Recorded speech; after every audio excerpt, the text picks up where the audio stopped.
کی عزت کی قسم، اللہ فقیروں کو عزت کرنے کی وجہ سے بادشاہ بنا دیتا ہے۔ رزق کی دعا بھی ہے اور بد دعا بھی ہے۔ جس نے رزق کی عزت کی وہ آج پتہ نہیں اللہ نے کہاں سے کہاں پہنچا دیا، اور جنہوں نے ایسے رزق پھینکا، وہ بچہ کہتا ہے کہ میں نے فجر کی نماز کے بعد پہلے اٹھنا تہجد پڑھنی، اور اس سے پہلے جو ہے بسم اللہ الرحمن الرحیم یا باسطو بسم اللہ الرحمن الرحیم یا باسطو پڑھنا شروع کر دیا، اور مسجد کی صفائی کرنی۔ 2 سال گزر گئے، کسی مہربان نے اس کو دبئی کا ویزا دے دیا۔ آج کل وہ بچہ اس دن جو آج کا یہ دن ہے، وہ دبئی کے اندر ایک بہت بڑا شہر ہے رئیس الخیمہ، وہاں اپنی گاڑی کا مالک ہے، وہ اپنی ذاتی گاڑی کے، جو یزمان منڈی کے اندر ایک ہوٹل پہ 150 روپے میں تنخواہ لینے والا بچہ۔ غربت بے انتہا، آج رزق ہے تو بے انتہا، لیکن اس کی عادت وہی ہے۔ کہتا کہ وہی میری عادت ہے، 3 ساڑھے 3 بجے اٹھنا، وضو کرنا، مسجد میں جانا، مسجد میں جا کے میرے آقا صلی اللہ علیہ وسلم نے فرمایا وہ خوش قسمت انسان ہے جو مسجد میں بیٹھ کے اذان کا انتظار کرے۔ اذان سن کے مسجد میں آنا یہ تو مسلمانوں پہ فرض ہے، لیکن خوش قسمت وہ ہے جو مسجد میں آ کے مسجد کی اذان کا انتظار کرے۔ اب جو بچہ بستر پہ سویا ہوا ہے اور سورج طلوع ہو گیا، آپ جتنا میں نے آپ سے عرض کیا سارے جہان کے خزانے اس بچے کو دے دیں، اپنے بیٹے کو، بھائی کو دے دیں، آخر اس کی زندگی کا اختتام غربت اور فاقے پہ ہوگا۔ ایسا فراڈ ہوگا، ایسا ہمارے یہ کھتڑی بنگلہ میں ایک ماسٹر صاحب ہیں، اللہ ان کو صبر دے، اللہ تعالیٰ ان کے ساتھ 25 لاکھ کا فراڈ ہوا ان کے ساتھ، 25 لاکھ روپے کا گھر بیٹھے فراڈ ہو گیا۔ کسی نے کہا جی میں آپ کو یہ ٹاور شاور لگا کے دیتا ہوں، بس ان کے ایسے چکروں میں آئے، اپنی جتنی ریٹائرمنٹ تھی، گھر بناؤں گا، بچیوں کی شادی کروں گا، میں یہ کروں گا، میں وہ کروں گا، وہ لالچ میں آ کے کہ پیسے تو پڑے ہوئے ہیں، وہ ٹاور لگانے والوں کو دے دیے، بس جب انہوں نے پیسے لے لیے نمبر بند کر دیے۔ ساری زندگی کی محنت ایک دھوکے اور ایک فراڈی کے ہاتھ چڑھ گئی۔ یہ لالچ کا لالچ۔ اب بیچارے میرے پاس آئے، میرے بڑے مہربان ہیں، نمبر دیا، اس کا ڈیٹا نکلوالا، وہ حاصل پور کے لوگ ہیں، وہ نہ ادھر کوئی ہاتھ ڈالے۔ کئی دوستوں سے کہا، انہوں نے کہا جی یہ سارے علاقے کا علاقہ جو ہے یہ کیمپ پور، یہ سارے فراڈی لوگ ہیں، کہاں آپ شریف آدمی ان کے ہتھے چڑھ گئے۔ اللہ اس طرح کے عذابوں سے مجھے اور آپ کو محفوظ رکھے۔ اللہم انی اعوذ بک زوال نعمتک۔ آقا کریم صلی اللہ علیہ وسلم اکثر یہ دعا مانگا کرتے تھے، اے اللہ نعمت دے کے چھین نہ لینا۔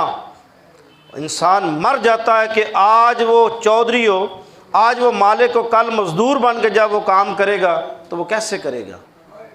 اور جس کے پاس اللہ نے نعمت دی ہو تو یہ بات یاد رکھے، اگر آپ چاہتے ہیں کہ رزق ہمیشہ رہے، پیسہ ہمیشہ رہے، تندرستی ہمیشہ رہے، اللہ نعمت دے دوبارہ نہ لے، آج میں آپ کو ایک نسخہ بتاتا ہوں۔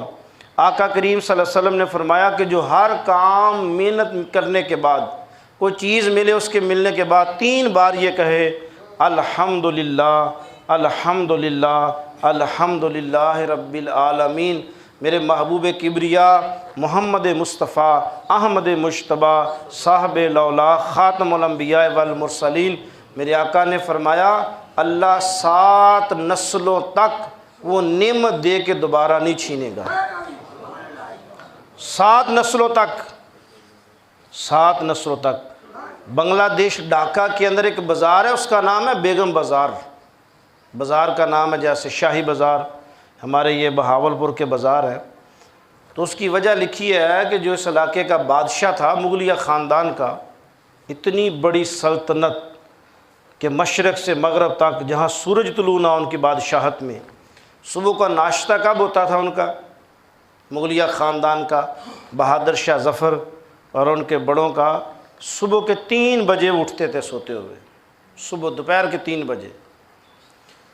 اور تب جو انگریز آیا تھا یہاں، اس نے واپس انگلینڈ میں خط لکھا اس نے کہا میرا نہیں خیال کہ یہ ہمارے مقابلے میں چند دن بھی ٹک سکیں گے، تیاری کرو اور لشکر بھیجو، ہم ان کے ساتھ جنگ کریں۔ انہوں نے کہا کہ اتنا بڑا بادشاہ، کہاں افغانستان، کہاں خراسان، کہاں ایران کا سارا علاقہ، کہاں یہ پاکستان، ہندوستان، اس سارے علاقے کا بادشاہ، تم کہتے ہو کہ چند دن بھی یہ ہار جائیں گے؟ اس نے کہا کہ میں نے محمد عربی صلی اللہ علیہ وسلم کی زندگی میں پڑھا ہے کہ جو شخص فجر کی نماز کے وقت سو جاتا ہے، نمبر 1 وہ بزدل ہوگا، نمبر 2 وہ کمینہ ہوگا، نمبر 3 اس کے جسم کا سارا خون جو پانی بن جائے گا۔ نمبر 1 بزدل ہوگا، نمبر 2 وہ شخص جو ہے کمینہ ہوگا، اس کے اندر ہر کمینگی کی صفت ہوگی۔ اور یہ بھی لکھا ہے کہ کمینہ آدمی بہادر نہیں ہوتا، وہ بزدل ہوتا ہے۔ آپ نے دیکھے بڑے بڑے یہ جب ڈکیٹ اور اشتہاری پکڑے جاتے ہیں، یہ کتنے بزدل ہوتے ہیں۔ یہ لوگوں کو صرف اپنا ڈر اور خوف پیدا کرنے کے لیے گولیاں مارتے ہیں۔ سب سے زیادہ ڈرپوک یہ لوگ ہوتے ہیں۔ ان کو پتہ ہے کہ اگر ایک شخص بھی ہمارے مقابلے میں کھڑا ہو گیا تو ہمارا ڈر اور خوف ختم ہو جائے گا۔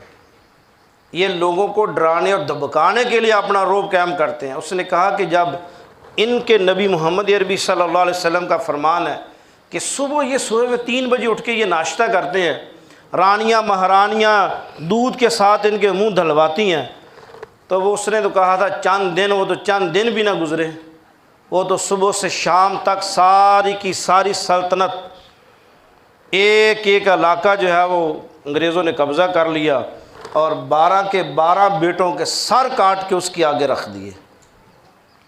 انہوں نے کہا یہ لو، کہاں گیا تمہارے پاس سونا؟ سونے کے برتنوں میں کھانا کھانا تمہارے نبی نے منع نہیں کیا؟ سونے کی جوتی پہننے سے تمہارے نبی نے منع نہیں کیا؟ سونے کے کڑے اور کنگن پہننے والے کو جہنمی نہیں کہا گیا تمہارے نبی نے؟ اب کہتا کون ہے یہ؟ وہ انگریز جو یہاں پہ حملہ آور ہے۔ انہوں نے کہا تم نے اپنے نبی کا نام تو لیتے ہو، اپنے نبی محمد عربی صلی اللہ علیہ وسلم ان کی زندگی کو پڑھا ہے؟ تمہارے نبی نے حرام نہیں قرار دیا کہ میری امت کے لیے سونے اور چاندی کے برتنوں میں پانی پینا اور کھانا کھانا حرام ہے، میری امتی کے لیے سونا کی انگوٹھی پہننا حرام ہے؟ ایسے میرے آقا نے فرمایا کہ میری امتی کے لیے سونے کی انگوٹھی پہننا حرام ہے۔ ایک صحابی پیچھے بیٹھا ہوا تھا، اس نے انگوٹھی پہنی ہوئی تھی، اس نے اب اس کے مزاج میں تھا کہ رسول اللہ صلی اللہ علیہ وسلم نے شاید میرا نام لے کے کہا ہے، اس نے فوراً ایسے اتاری اور مسجد سے باہر پھینک دی۔ اب جب جمعے کی وہ وقت گزرا تو کسی صحابی نے کہا کہ اللہ کے بندے تم اتار کے جیب میں ڈال لیتے، اپنی بیوی کو دے دیتے۔ عورت کے لیے سونا پہننا تو جائز ہے، مرد کے لیے حرام ہے۔ اللہ اکبر۔ اس صحابی نے کہا کہ جس چیز کو میرا نبی ناپسند کرے وہ چیز میں اپنی بیوی کو دے دوں؟ جب میرے آقا نے فرما دیا کہ میرے لیے میں نبی سونے کو ناپسند کرتا ہوں، یہ میری امت کو 3 چیزیں مار دے گی، کوئی اور چوتھی چیز میری امت کو برباد نہیں کرے گی، میری امت مرے گی 3 چیزوں پہ، مجھے یہی ڈر ہے۔ نمبر 1 فرمایا میری امت زن، عورت پہ مرے گی۔ آپ دیکھ لیں جتنے قتل ہوتے ہیں روزانہ کس پہ ہوتے ہیں؟ رشتے لینے پہ، رشتے دینے پہ، اور خواتین کی وجہ سے۔ علاقوں کے علاقے قتل و غارت ہو رہی ہے خواتین کی وجہ سے۔ نمبر 2 فرمایا زمین، کس کی وجہ سے؟ زمین، دکان، ایک ایک دکان پہ 20 لوگ قتل ہو گئے، ایک ایک مرلے پہ خاندانوں کے خاندان تباہ ہو گئے۔ یہ سائیاں والا پنڈی بھٹیاں کا جو علاقہ ہے وہاں کے اندر کو 300-400 گاؤں ہے، سارے کا سارا علاقہ جو ہے یہ پھلروان کا 10-10 20-20 علاقے کے ایک ایک سال میں لوگ قتل ہوتے ہیں۔ دشمنیوں کی دشمنیاں، نہ کھانا نہ پینا، صرف کیا ہے؟ زمینوں پہ لڑائی۔ اور نمبر 3 میرے آقا صلی اللہ علیہ وسلم نے فرمایا زر، سونا۔ کیا چیز؟ سونا انسان کو بے ایمان کر دے گا، سونے پہ لڑائی ہوگی۔ اور یہی اللہ تعالیٰ غریق رحمت کرے کرنل قذافی رحمۃ اللہ علیہ پوری دنیا کے مسلمانوں کو کہتے تھے، آج وہ بات سچ ہے، وہ کہتے خدا کا واسطہ اپنے نبی کی بات مانو، ان یہود و نصارہ سے اگر لین دین کرنا ہے سونے کے ساتھ کرو، ڈالروں میں نہ کرو، یہ اپنا ڈالر اوپر لے جائیں گے، ہماری رقم برباد کر دیں گے۔ آج کہاں گیا ڈالر؟ اس نے کہا جب ہمارے نبی نے فرما دیا کہ کوئی پیسے سے لین دین نہ کرو، جنس سے جنس تبادل کرو، ان سے تیل لو ان کو گندم دو، ان سے سونا لو ان کو گندم دو، جو دو، کھجور دو، چیزوں کا متبادل کرو، یہ کبھی بھی اپنا ریٹ نہیں بڑھائیں گے۔ اگر یہ ہمیں ایک چیز مہنگی دیں گے تو ہم بھی چیز مہنگی دیں گے، یہ بیلنس رکھیں گے۔ یہاں اپنی اپنی چیزیں پیدا کرو، اپنا کپڑا دو اور ان سے ڈالر لو، اپنی چیزیں دو اور ان سے سستی چیزیں لو۔ آج صرف شکنجہ کس دیا کہ اپنا ڈالر کہاں لے گئے اور ہمارا پیسہ کہاں گیا بیچارہ۔